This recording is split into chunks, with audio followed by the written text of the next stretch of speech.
Very good afternoon, all. Welcome back to the class. And last video or last class, we have discussed some of the sorting algorithms. We have discussed selection sort. We have discussed insertion sort. I hope those were easy and you have implemented them as per your understanding. In fact, what I have tried to teach you is a systematic process of developing a code and understanding where you need which kind of a loop. So you should be able to understand this process and understand when do you need nested loops. Like we have indirectly seen in both cases, why did we need nested loops? Like in case of a selection sort, we said for I equal to 0, I less than equal to something, and we said find the smallest out of what? Out of a list. List what?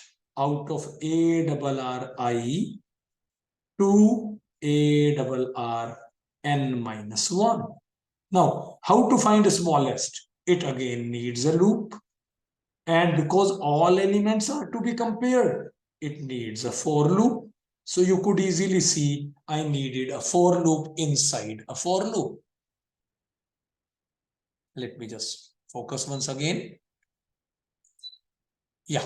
So I have understood systematically how to have a for loop inside and another nested for loop inside. So nesting of the loop we understood. Similarly, in case of an insertion sort, we said we needed a for loop outside for I equal to 1 onwards. And then after certain steps, I needed a while loop for shifting of some elements, not all. Sometimes it could be all, sometimes it could be 1, sometimes it could be 0. And because how out of what? Out of A double R I minus 1 down up to A double R 0. Probably all of these might require shifting, or some of these might require, or maybe none of them. Hence, we need a loop, but not fixed times loop. How many times it will work was not fixed. Hence, I needed a while loop, not a for loop. And I could see I need a nesting of a loop, inner while, outer for.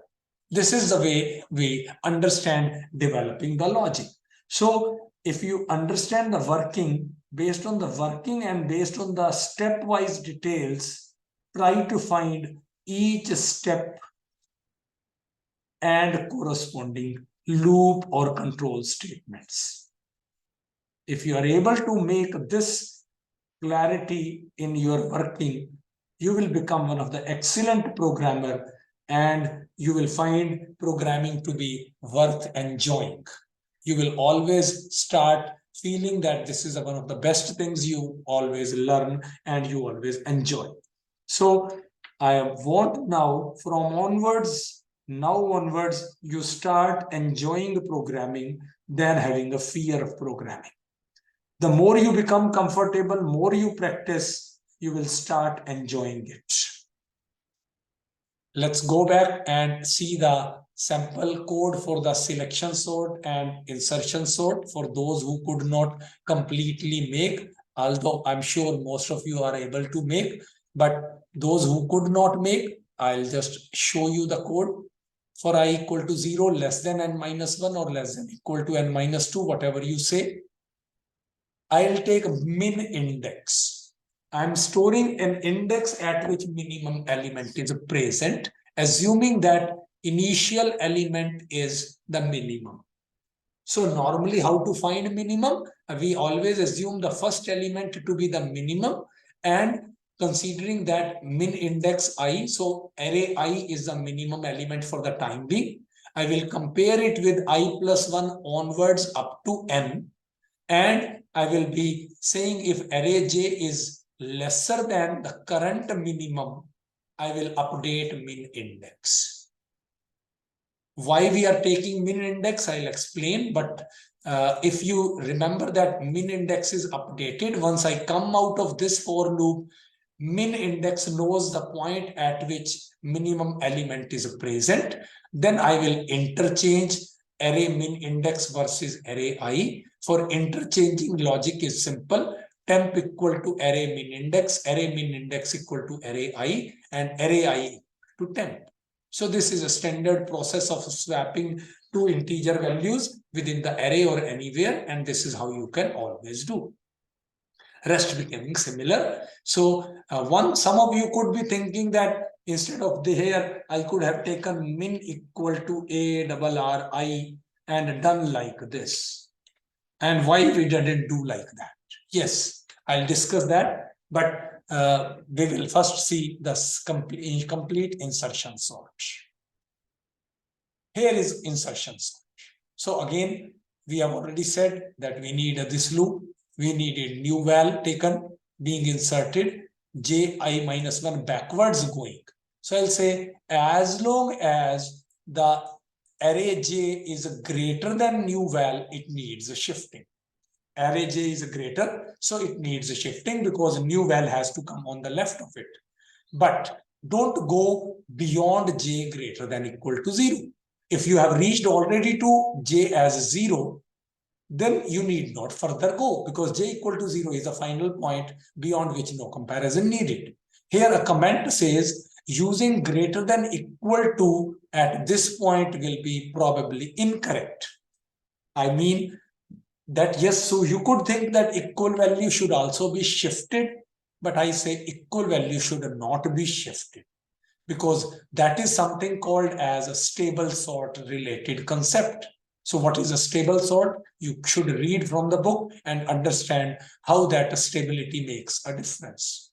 And writing here greater keeps the algorithm insertion sort as stable. If you write here greater than equal to, it will become unstable sort. Rest is simple. I just copied the value to the right side, j decremented. As long as array j was greater, j keeps on decrementing. Either this condition will be false. If this becomes false, it means in between I stopped, or I will reach to j as a 0 and then I will stop. So if j has become up to 0, I will continue. If j becomes a -1, nothing more to be done. I could reach to j minus 1, hence j plus 1 will be the correct point. Or you could say if array j has become less than new val, array j value is on the left of the new val, so new val has to be on the right of the array j, hence j plus 1 will be the logic. Some of the sample inputs which you should try are all there, like all sorted values, sorted with duplicacy, reverse sorted with duplicacy, 0 value or 1 value, some random values with duplicacy or without duplicacy, all negative values, etc. You must check all sorting programs for similar kind of inputs. So for selection sort also, probably you could check the whole program with this. Now, having said that, let's go back and resume what we were talking. So let me now come back and write on this.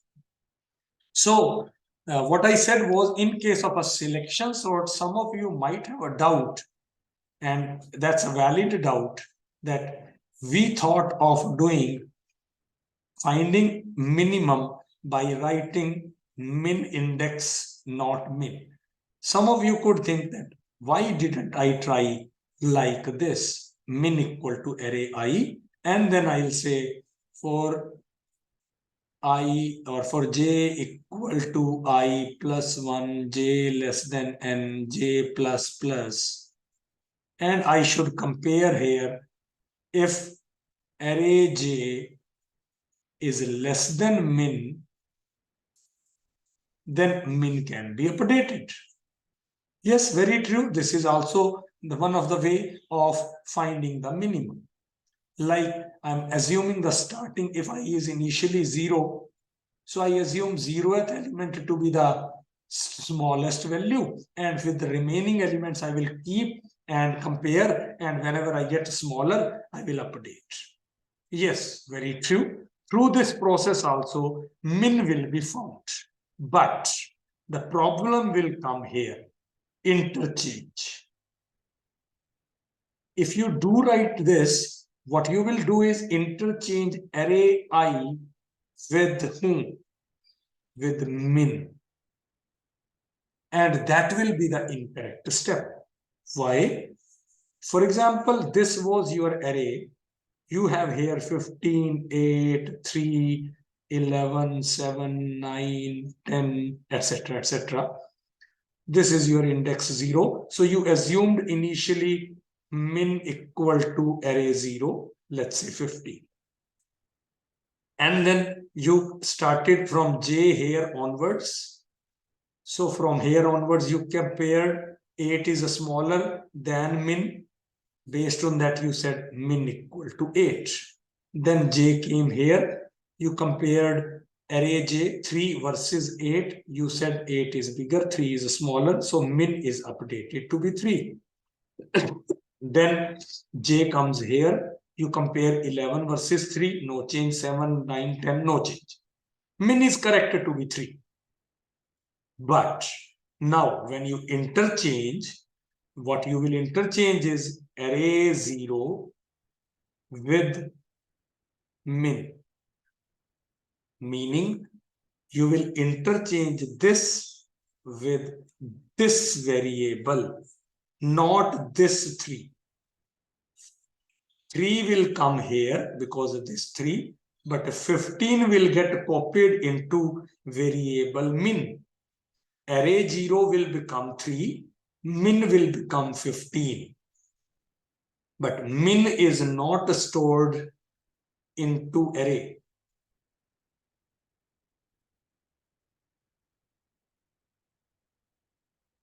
Hence, this will be incorrect logic. So, you need to also know where this minimum was available. You must store min index. So, if any of you assume min variable, you will also need a min index to be stored, which is for the time being I.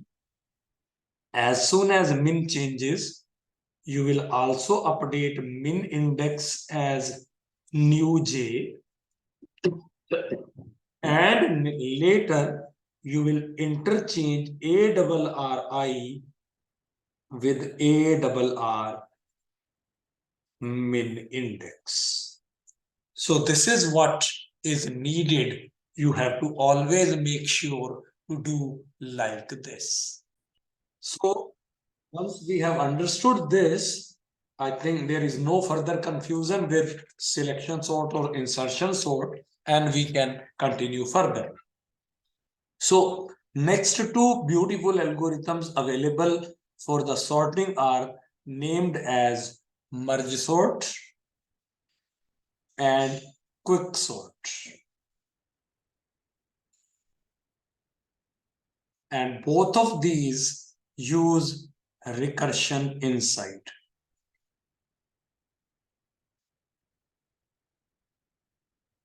So you must know recursion and you should have a good understanding of recursion.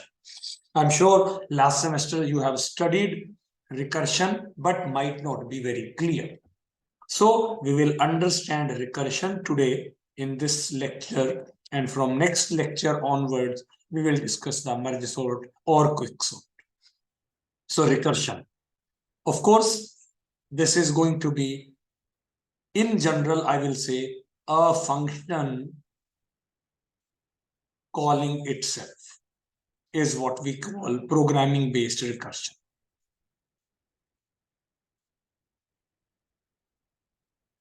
Of course, we are talking at a function level, so modules, functions, now you can understand why we should always try to have a good clarity of function programming also. Recursion is also directly being used via functions only. A function calling itself in the coding. For example, if I have some function void function fn1, any parameters, If inside of this I again call fn1, it becomes recursion. But you could easily see, you will go here, execute this much code, again go here. This remaining code will never reach first. Secondly, this will become a kind of infinite recursion. Because every time your function comes here, you are supposed to execute these lines, say these lines executed, that's then function again called, function again goes back, again these lines executed, again goes back, again these lines executed, again goes back, and it will remain infinite recursion. So recursion is never going to be unconditional. First lesson. It has to be called conditionally. A function calling itself, but conditional calling. Otherwise, it will become infinite recursion, infinite looping. The fantastic example, factorial. N factorial. How did you define? You said n factorial, one way of defining you said was it is nothing but 1 into 2 into 3 up to n. Up to dot dot dot. This means you have to repeat loop, iteration, iterative. But n factorial is also defined as n into n minus 1 factorial. See, there is no dot dot dot, there is no repetition. It is only two parts. One is n, another is n minus 1 factorial. Factorial definition itself using the same factorial symbol again. This is a recursive definition. So you could easily see this recursive definition is equivalent to one iteration internally happening automatically. But if you solve it mathematically, you will say, okay, replace this n minus 1 factorial also with the same definition. So that will mean n factorial, let's say n taken as 5 or 4. 4 factorial equal to 4 into 3 factorial. Apply the same factorial definition on this. This becomes 3 into 2 factorial. Apply the same definition on this. 2 into 1 factorial. Apply the same definition on this. You could say no further applied, but mathematically you have never said that. Otherwise, it will become 1 into 0 factorial. 0 factorial will be further defined as 0 into minus 1 factorial. Minus 1 factorial will be defined as minus 1 into minus 2 factorial. And it will become infinite. Hence, my definition of recursive function or any recursion will be always for certain condition.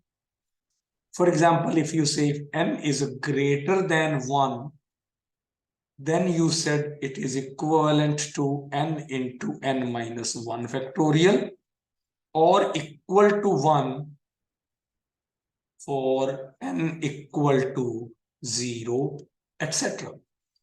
If I assume a negative n I am not considering, so I can say this definition is complete. But this is non-recursive value. Or this we always say stopping non-recursive value will exist as a stopping criteria of your recursion. Which is a stopping criteria here? Whenever n is 0, the recursive definition not applicable. At this point, n equal to 0. This recursive definition not applicable. Stop here. 0 factorial is equivalent to 1. Hence, I will say, or I'll say n equal to 0 or n equal to 1. You could say this is definition. So if n is greater than 1, this is there. If n is equal to 0 or 1, factorial is this. So if n is greater than 1, for the time being, which whatever we discussed was this definition. If n is greater than 0, this definition applicable. As soon as n became equal to 0, I will say stop. If you say n factorial equal to n into n minus 1 factorial if n greater than 1, or otherwise 1 if n equal to 1, then you will say 4 factorial recursion will stop at point 4 into 3 factorial, 3 into 2 factorial, 2 into 1 factorial. This will be non-recursive because corresponding to n equal to 1, this is non-recursive. And you will say this is equal to 1. So this will become at this point 2 star 1. This becomes a 2. Hence 3 into 2, this becomes a 6. 6 into 4, this becomes 24. This is how it gets mathematically calculated. Continuing the same discussion. So now you are clear how recursion is defined. So certain important points to be taken care while writing any recursive function. Whenever you have to write recursion or recursive definition using recursion, certain thumb rules. In fact, 3 rules you have to take care of always. First, the definition of recursion or recursive solution. Yeah, I'll say definition of the solution must use the same word as its sub-solution.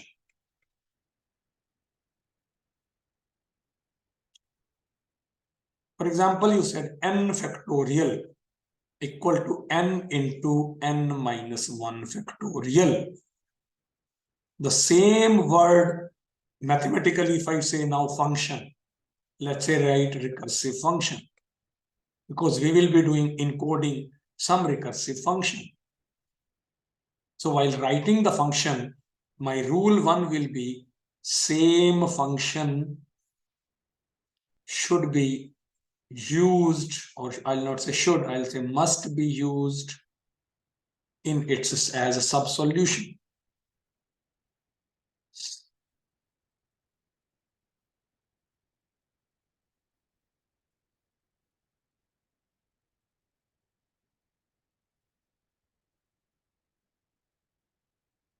For example, when I say factorial of some number n, so this will become function. It will be defined as n multiplied by fact of n minus 1. Same word, same function reused. Rule 2. The input or problem size must reduce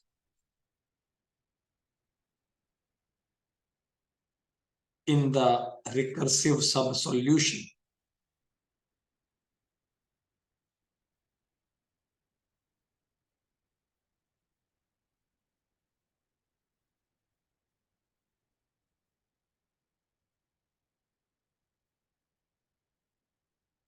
What does that mean? If you called initially or if you started function with size n, the sub-solution must have a reduced size. What does that mean? If you write something like this, whatever you write, non-recursive, anything doesn't matter, star plus whatever you write. But if by the way, you are writing here n again, then you will never reach to a stopping point. It will become a kind of infinite. Size must reduce because after reduction, you will reach to the stopping point. Of course, some logic could be made that instead of n, then you become n plus 1 and then you reach if n up to 100 or 1000. That also can be, but normally that will not be the way. Normally, we will have a stopping point, and by reducing the size, we will be reaching towards the stopping point. Rule 3, which is directly helpful for Rule 2's work also, there must be a condition at which the solution is non-recursive.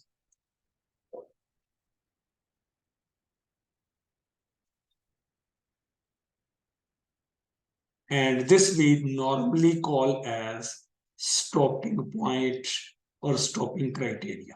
Condition is called stopping criteria. Value will become stopping point. What does that mean? It means my definition of effect of n, if you simply write that it is equal to n multiplied by effect of n minus 1 is still incorrect, even if a size is reducing, even if function is reused, but it is incorrect because it will not stop the recursion anywhere.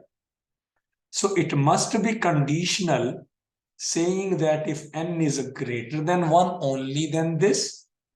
If n equal to 1 or 0 also, if you want to say, the value must be non-recursive.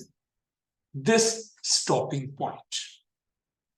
And if you know this definition, programming for this becomes simple, straightforward from here. You will always write it as a function because you are assigning some right side value to left side answer. It means it must return something. So you will write it as an int function, fact function name. There has to be some parameter which decides the size, and size keeps on reducing. So minimum one parameter is guaranteed here. If you needed array, etc. also be passed, they could be there as per the module requirement. Modular programming needed 2-3 extra variables for input-output parameters, could be there, but size control parameter will guaranteedly exist, which will come with reducing size with every call. And how to code it? Always try to write the stopping criteria first. I will always say if n equal to 1, then my answer is clear. So I'll say, let's take a simple variable res, result. So I'll say if n equal to 1, let's call result equal to 1. Else, assuming that if I'm not taking n as 0 or negative, I can have that. Otherwise, I can also write else if n equal to 0, still I could say result equal to 1. Else, assuming that n is greater than 1. Negative n I'm not considering. If you want to write, for that also you can accordingly write. Else, what will be the result? Result will be equal to n multiplied exactly this formula. Just assume that you have extra variable where you are storing this value as a res, and you just store the same function return value, same code as it is. Once all this code will be over, finally, I have to return the result.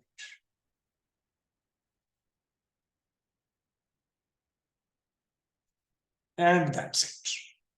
program for this is so simple to write.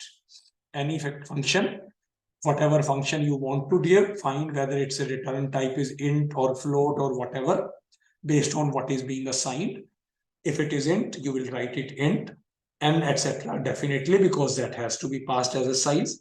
Take some variable, result or anything, and for stopping criteria, define unconditional or define unrecursive, non-recursive value through assigning that value to the variable result.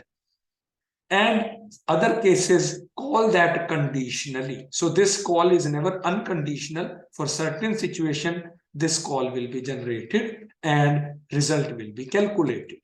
Result calculated, finally you will say whatever result variable got, you are returning that.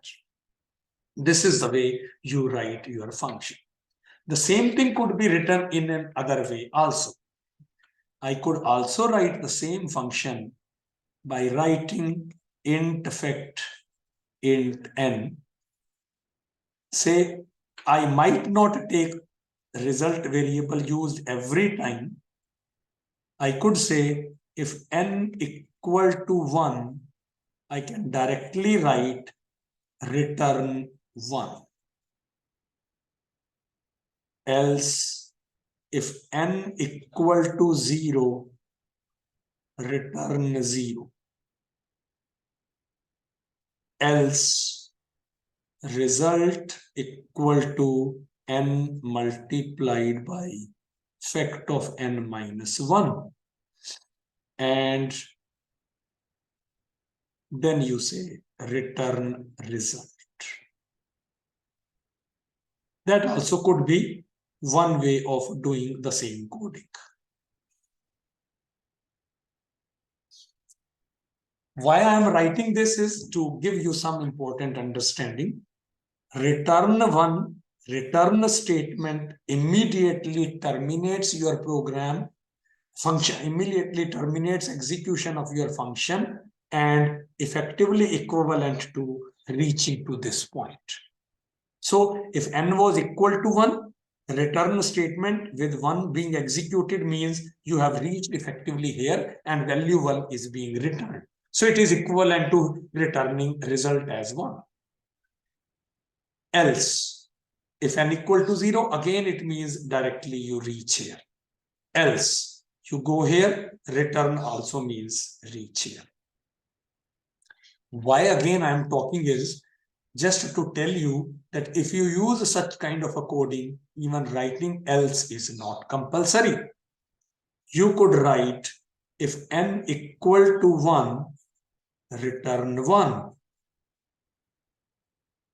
If n equal to 0, return 1. If or otherwise, without even else, I could write return, or maybe you could write result equal to n multiplied by effect of n minus 1 and then return result.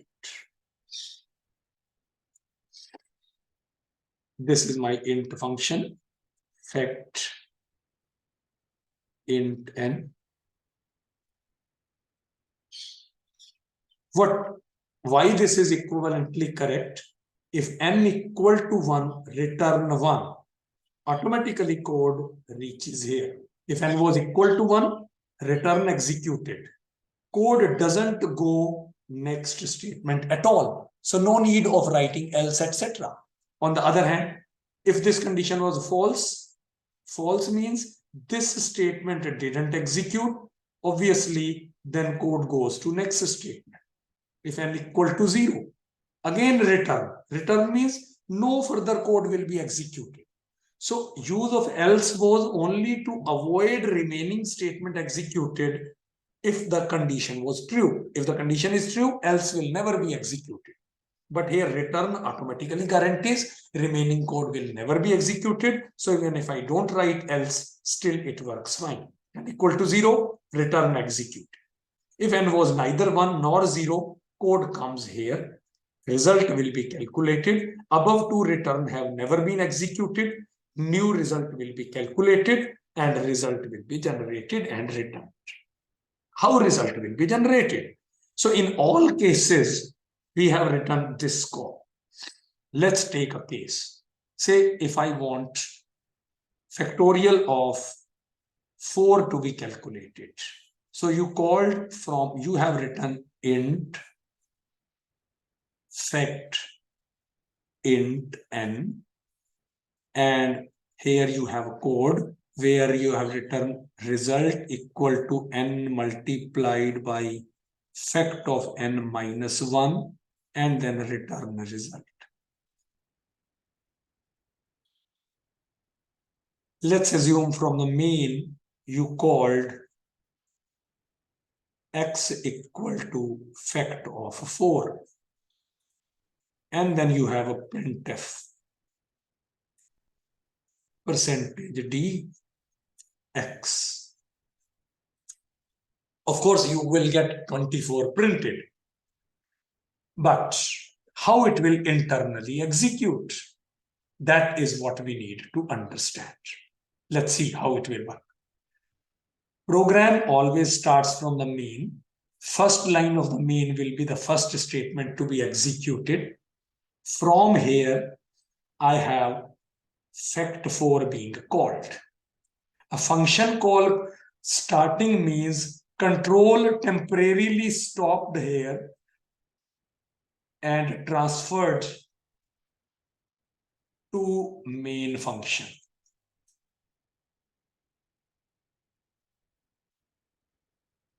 To fact function.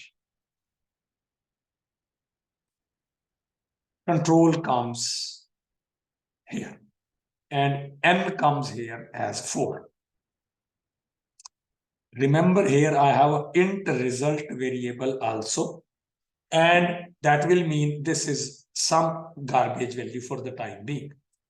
If will be false, false, false, ultimately I reach here. N is 4 into fact of n minus 1, that is a 3. This further means a call going back to this function. But this call will come with n equal to 3. Earlier with the fact function with 4, there was one variable result which was being calculated via this. Now, call comes with n as 3. That will mean there will be another result variable calculated, and that will further be doing the calculation at the same line, and now n will be considered as 3. It will become equivalent to say 3 multiplied by fact of 2. 2 will further generate a call, and so and so. So it will become difficult to understand on this page. So now I take a fresh page and show you how this will really happen internally. So what happened internally was like this. Your first call came to int fact int n, int result, and let's assume your call came n as 4 from the main. So that is your first time recursive function becoming active. And here you have a statement result equal to n multiplied by fact of n minus 1. This n is 4, this becomes 3. This means another function call. How? This will mean another copy of the same function code will be internally regenerated, where this function starts with n being passed as 3. This call being regenerated and another copy of the variable and function being generated. Another variable result gets created. Here, this result variable will be calculated. It will come through this process. Here again, you have a result variable getting value as n multiplied by effect of n minus 1. N is coming here as 3. N minus 1, 2. Again, a function call. Temporary stopped of call here, like from the main stopped and transferred to fact. Here, controls transferred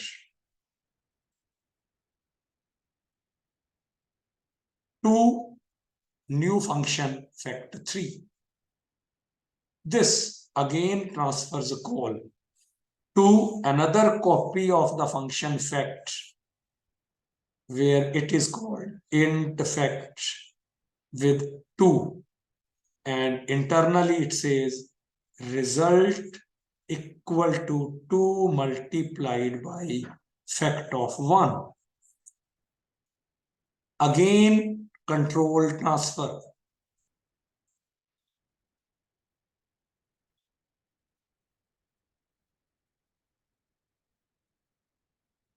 So execution of this statement is not yet over. Execution of this statement is not yet over. It has further shifted control here. This means again a transfer. To whom? To another function copy whose name is int fact1, because this is 1 coming. N is 1. N equal to 1, here your code is if n equal to 1, return 1, or result equal to 1 and then return. This statement executed, non-recursive step executed. Non-recursive means this call will be replaced with value 1 and this function will be over, and control resume. So control was transferred, now control resumed. This becomes a 2 into 1. It becomes a result as 2. Here then you had a return statement. Return res. Res is a 2. This res is different than this res, then different than this res. Each are local variables. Each variable has its own separate copy existing with separate recursive call. As soon as a call over, previous recursive or previous variable which was active will be vanished and the current n or current result will become active. So at a time, only one variable n and one result will be active, which will be based on the most recent recursive call. Now, 2 into 1, result becomes 2, return result. Return means function over. This function over, this call being replaced with value return 2 and control resume. This calculation taking place, 3 into 2, 6. Now this result variable gets a 6. 6 variable value calculated. Again, there will be a return statement in the code already. That statement will execute and it will return a 6. Return. So at this point, n is a 3. Earlier n was 4 before that, and then after this n was 2. So 2 was over, now n will be considered as 3. A separate copy of n existing, separate copy of result existing, and whichever call is resuming the same parameter or local variable will resume. 6 being returned, function over. Function over means result variable over, n variable over, this call over, 6 returned. As soon as 6 returned, this n is considered as a 4. This result variable is currently undefined. 4 into 6 calculated, 24 calculated, return statement executed. Return 24. This function over, inside the main, you have x equal to factor of 4. This call being returned as value 24. X equal to 24 assigned. Function was resumed here after factor 4 was completed. And now printf and 24 will be printed. So I hope now you understand. Factor 4 was called from main. So main was the first function, not yet complete. Factor 4 not complete. It called factor of 3. It further called factor of 2. It further called factor of 1. So when factor of 1 was called, main was also pending. Factor 4 was also pending. Factor 3 was also pending. Factor 2 was also pending. Factor 1 called and completed. How did complete? By returning. Return 1 executed. Value went back. Replaced with 1. Value went back. Replaced with 2 into, or say here it was a 2 into factor 1. So it became 2 returned here. Here your call was 3 into factor 2. So 3 into 2, 6 calculated. And here the call was 4 into factor 3, 24 calculated. And from this, 24 returned. So this is how my whole recursion works. But the good part is all this happen automatically. I need not bother. For me, simply writing int fact int n and simply saying, even if I write return n multiplied by fact of n minus 1, it will do the whole trick. If I take variable res, good. If I don't take, still it can be. But you must have if n equal to 1, then non-recursive. Else, or through some mechanism, recursive. But non-recursive step must exist. A good programming practice will be always write a non-recursive definition and value first, and then for the remaining part write this. With this 3-4 lines, everything internally will work easily. I'm sure with this now you have got much more clarity of recursion.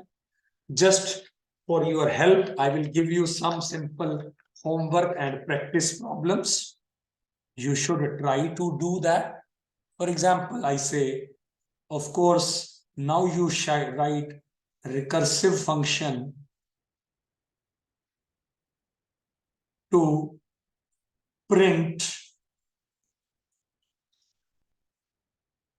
n minus 1, n minus 2 up to 1. For example, if I will give n8, so I want your output on the screen to come as 8, 7, 6, 5, 4, 3, 2, 1.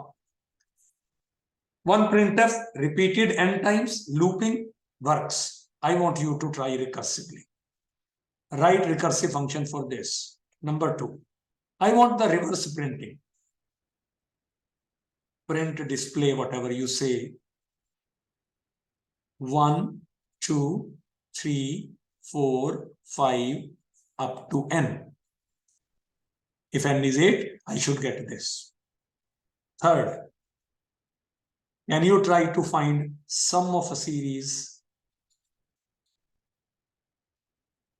1 plus 2 plus 3 plus 4 up to n? Fourth, sum of a series 1 plus 1 by 2 plus 1 by 4 plus 1 by 8, 1 by 2 power n. Try all these are very simple. If you can try. And you make selection sort to have recursion.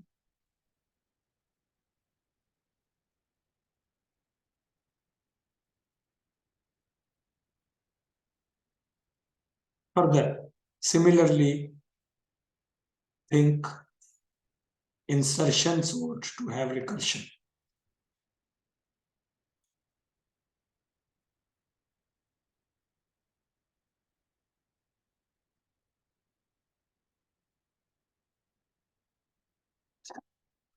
The hint here is simple. One recursion is always equivalent to one looping. Or whenever you have a recursion, automatically it is equivalent to one loop. Like in factorial, we didn't write a loop. Equivalent to one loop always. Because internally it will call again and again, so it will repeat itself. One loop iteration is guaranteed through this. So in case of a selection sort, oblique insertion sort, you can think of having one loop and recursive call.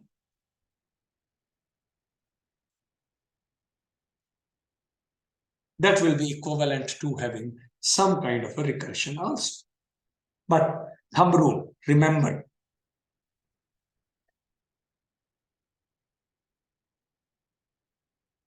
one thing very important about recursion to remember is use recursion only when necessary.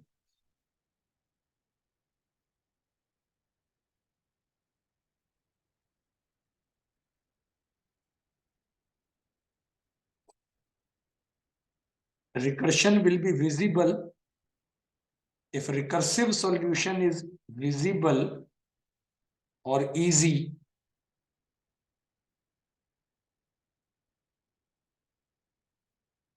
Or solution is defined recursively,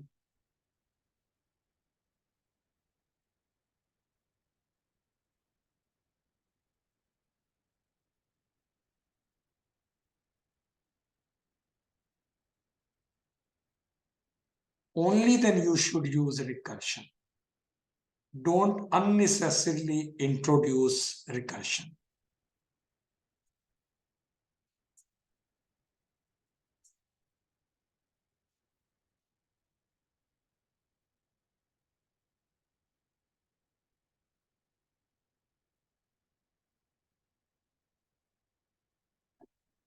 What does that mean? Like in case of a selection sort and insertion sort, we are trying to introduce recursion just for understanding. We should not aim to implement this particular program using this. So normally we will always use recursion wherever it is necessary. Reason is simple. If solution is recursive by nature,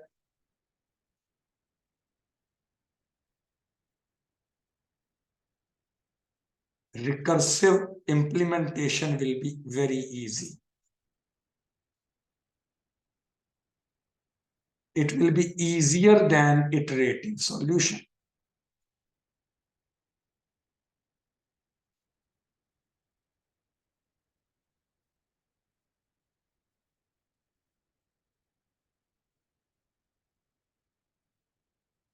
So if the problem has recursive solution, implementation will be recursively very easy. For example, quick sort, merge sort, we will see recursively they are much more easy to implement. Reverse is also true. If the recursion is not actually visible by the definition, then we should not unnecessarily do that, because implementation iteratively will be much easier if the solution is iterative in nature. For example, selection sort, insertion sort, iterative solution is much easier. recursive will be unnecessarily, probably difficult, and more than that, possibility of errors is much more if you introduce recursion unnecessarily.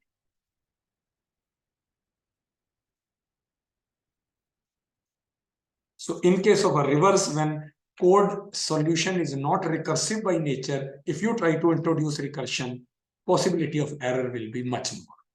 For example, I say find biggest out of n numbers.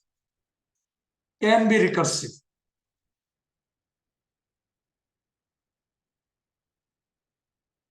But possibility of error is much more higher. Try that. I will say my solution will be simple. Big out of n will be equal to n, nth number. I'll say nth number or n minus 1th number. And if this element is greater than big out of n minus 1 numbers, say I'll say this was, let's say, a double r. Otherwise, I could say it is equivalent to big out of n minus 1 if big of n minus 1 was greater than the last element. So I'll say for finding the bigger, I'm doing nothing, just taking two numbers. One is the n minus 1 element and remaining big n events, remaining n minus 1 elements. What does that mean? Say I'm saying out of this find biggest, I say out of this find bigger. This is one big, and compare this with last value.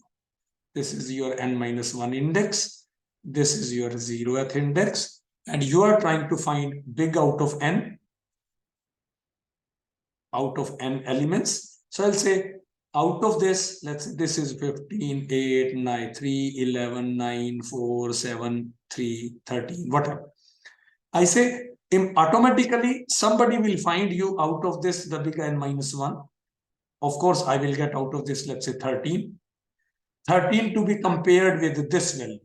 If this value was bigger, this is overall bigger. Otherwise, 13 is bigger.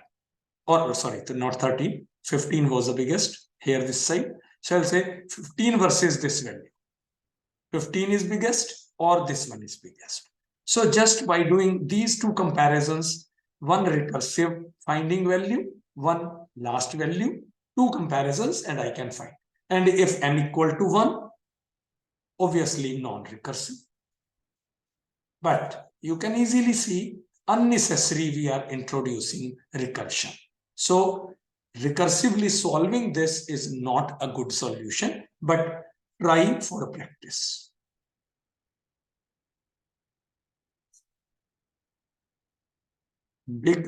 Biggest out of n numbers using recursion. So earlier I have given 5 different homeworks, 6 different homeworks. This you could say becomes 7th. 1, 2, 4 I gave a series. 5 I gave selection sort. 6 I gave insertion sort. And 7 I gave is big out of n numbers. All these are homework for your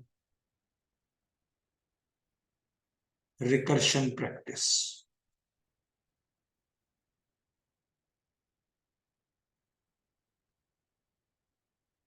Bye-bye. All the best. Have a good day. Enjoy.